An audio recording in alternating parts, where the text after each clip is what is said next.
एक बहू आई, जैसे ही आई तो सास ने एक दिन नहीं जगाया, 2 दिन नहीं जगाया, 3 दिन नहीं जगाया, 4 दिन नहीं जगाया, 5वें दिन नहीं जगाया। फिर 6वें दिन कहती है ये बहू ब्रह्म मुहूर्त में नहीं जगे तो कम से कम 6 बजे के बाद 6:30 तक जग जावे।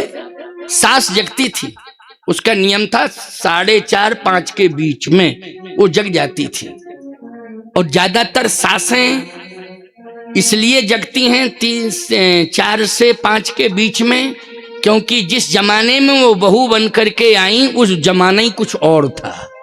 क्यों भैया, वो जमाना ही कुछ और था। सही बात कह रहा हूं मैं आपसे। जब वो बहू बन करके आई थी तो जमाना ही कुछ और था। अब वो सास बन गई हैं तो जगने का अभ्यास बना हुआ है। लेकिन अब आजकल की बहू आ रही है, जमाना कुछ और है। जमाना बदल गया। क्यों भाई बदल गया? सन बदल गया, सम्मत बदल गया। क्यों भाई बदल गया कि नहीं? कानून बदल गया।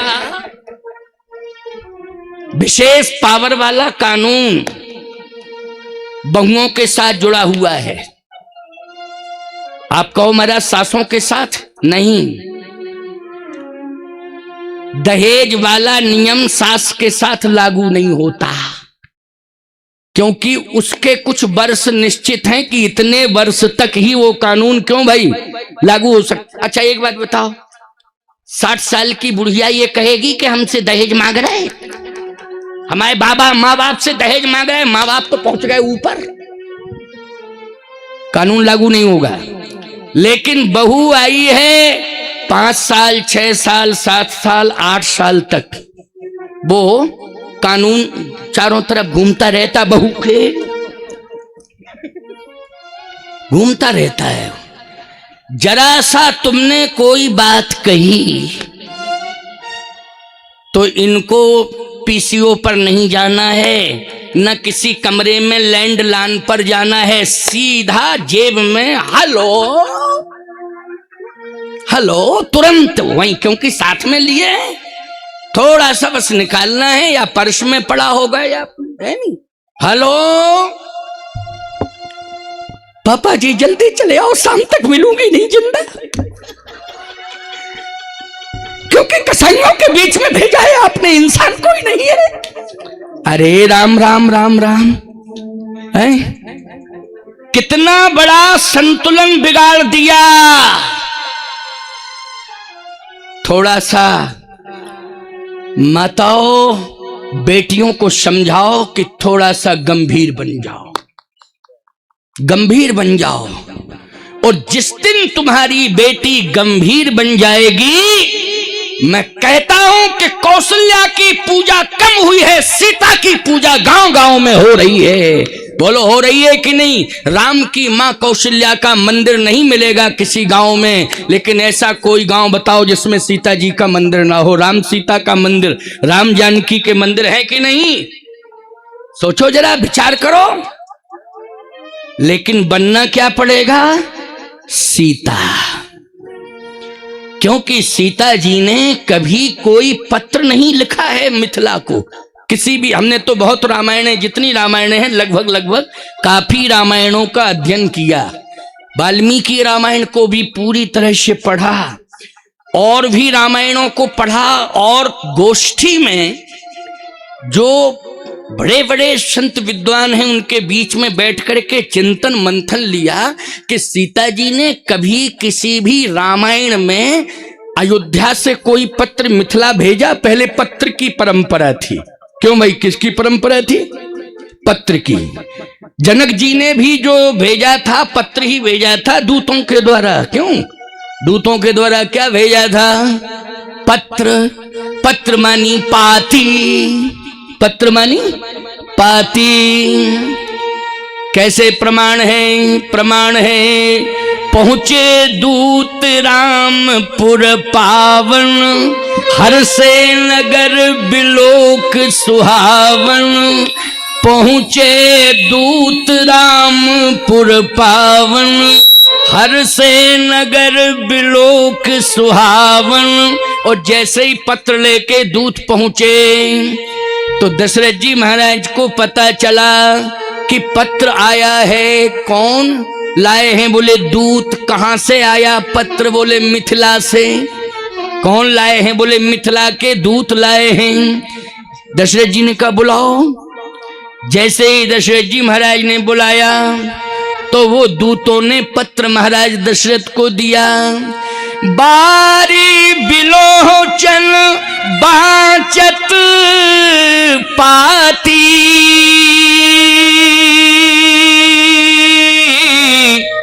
ओ हृदय गात भरियारी छाती। बोलो पत्र का प्रमाण मिल गया कि नहीं मिल गया? पत्र को पढ़ा है, पाती मानी पत्र होता है।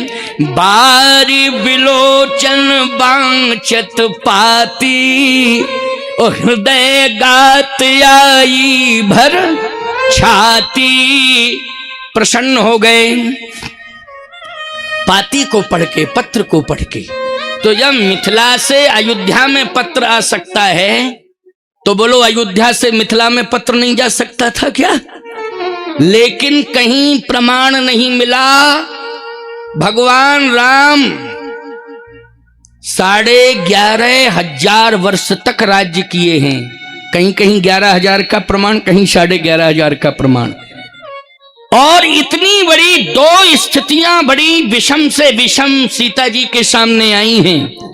एक तो सीता हरण, जो रावण हर के ले गया, ये तब भी उन्होंने पत्र नहीं लिखा, कोई चिट्ठी नहीं, कोई पत्र नहीं, कोई समाचार नहीं तो कोई ले जाने वाला नहीं होता। तो सीता जी में इतनी ताकत थी कि वायु से कहती कि जाओ ये पत्र, ए वायु देवता ये पत्र मेरे पिताजी के हाथ में सौंपाओ। तो बोलो हवा ले जाती कि नहीं पत्र को उड़ा के, और महाराज जनक के हाथ में दे देती, हवा दे देती वो पत्र को। अच्छा बोलो ये सीता जी में क्षमता थी, हवा ले जा सकती थी कि नहीं?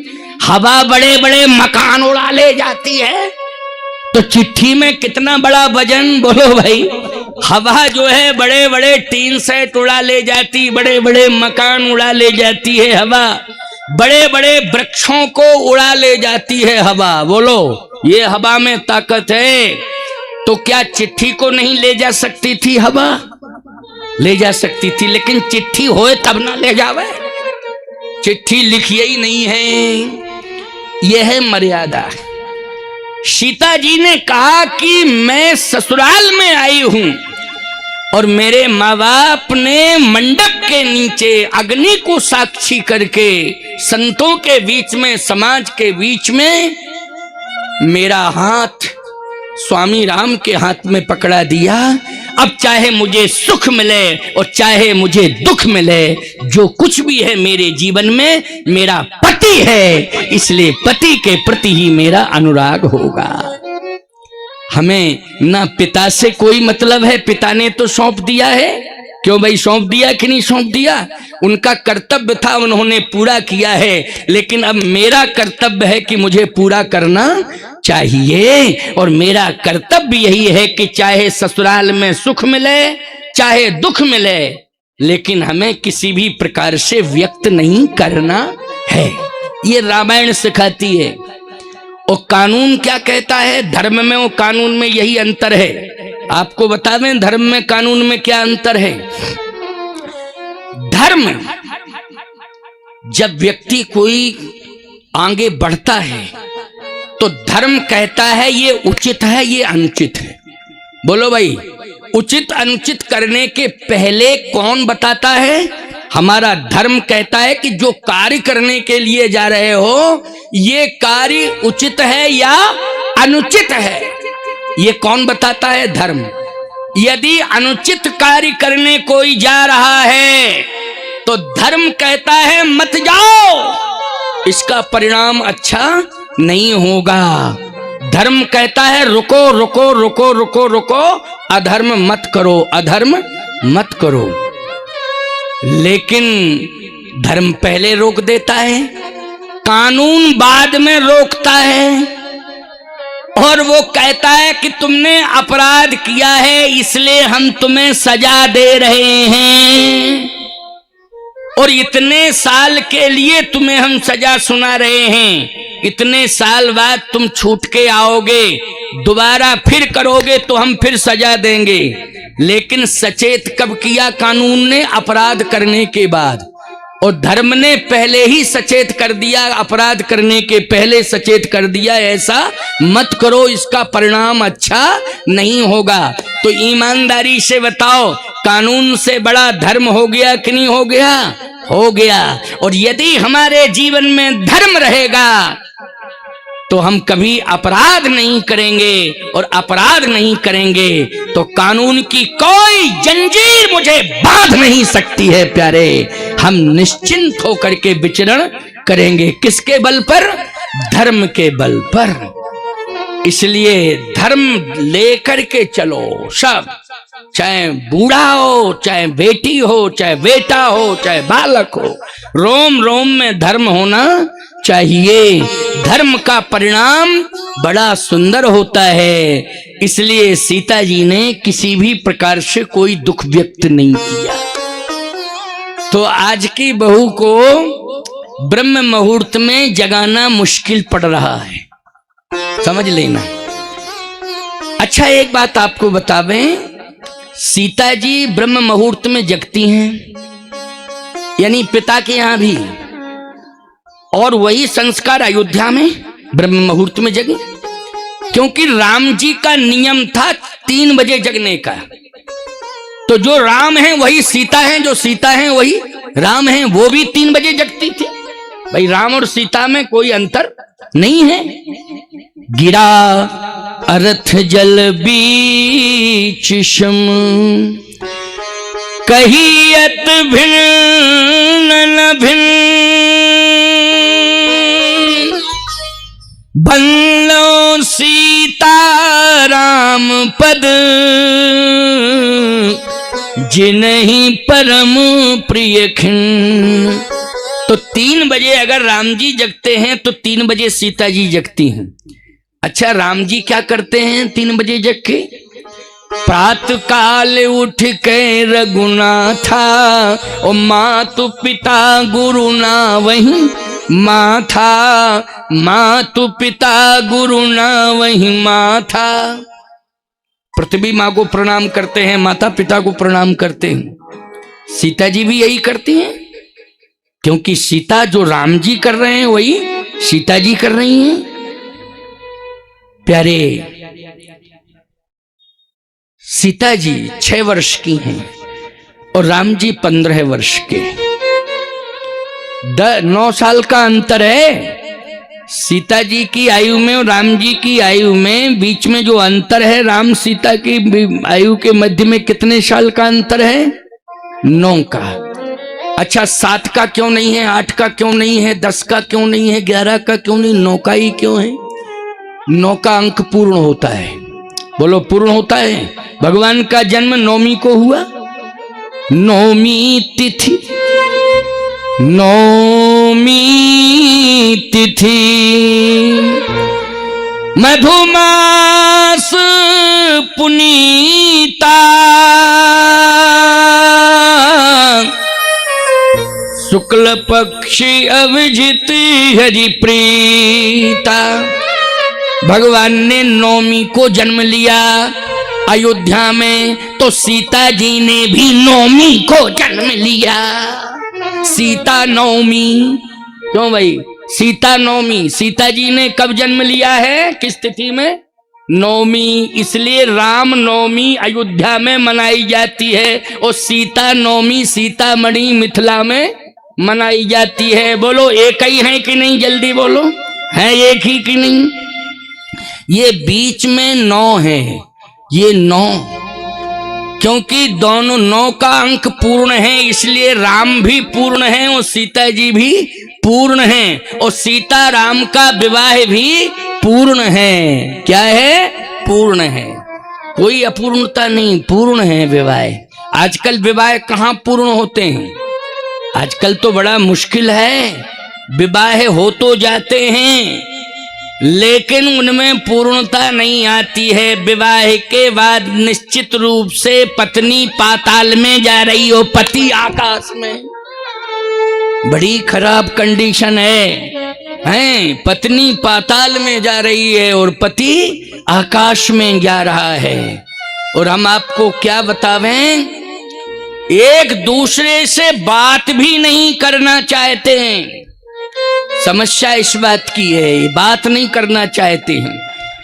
एक बार पति ने पत्नी से कहा कि हमें सुबह जाना है तो तुम मुझे जगा देना। जगा देना कितने बजे? पत्नी के पास सूचना पहुंचाई कि मुझे 5 बजे नहीं तो 6 बजे तक जगा देना। अब पत्नी स्वयं नहीं जगती थी 5-6 बजे। उसने तुरंत चिट्ठी लिख के भेज दी, कृपया 6 बजे जग जाना। चिट्ठी में लिख के भेज दिया, कृपया 6 बजे जग जाना। बताओ भाई, ये सिस्टम चल रहा है। चिट्ठी लिख के भेज दी उसने, पढ़ी लिखी है ना, हाँ, इसलिए चिट्ठी लिख दी 6 बजे जग जाना।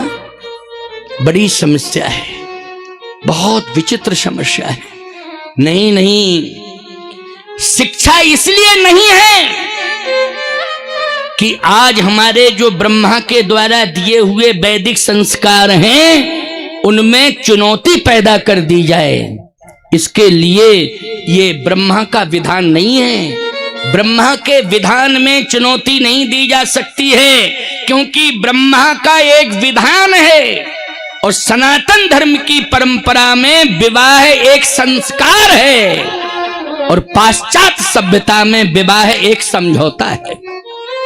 बोलो डिफरेंस हो गया कि नहीं? पाश्चात्य सभ्यता में विवाह क्या है?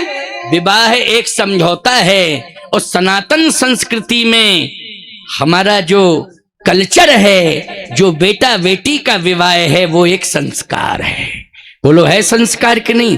तो संस्कारों में कभी चुनौती नहीं बनना चाहिए, संस्कारों को स्वीकार करना चाहिए, उसका निर्वाह करना चाहिए। भगवान भी तभी निर्वाह करता है जब तुम भगवान के बनाए हुए विधान को मानते हो, तभी भगवान तुम्हें भी स्वीकार करता है। अनन्याश्चिन्तयन्तो माम ये जनः पर्युपास्ते तेषाम नित्याभियुक्तानाम योगक्षेमम वहाम्यहम्। तभी भगवान स्वीकार करता है, योगक्षेम वहम स्वीकार करता है। कब? जब तुम भगवान के बनाए हुए विधान को स्वीकार करते हो तब।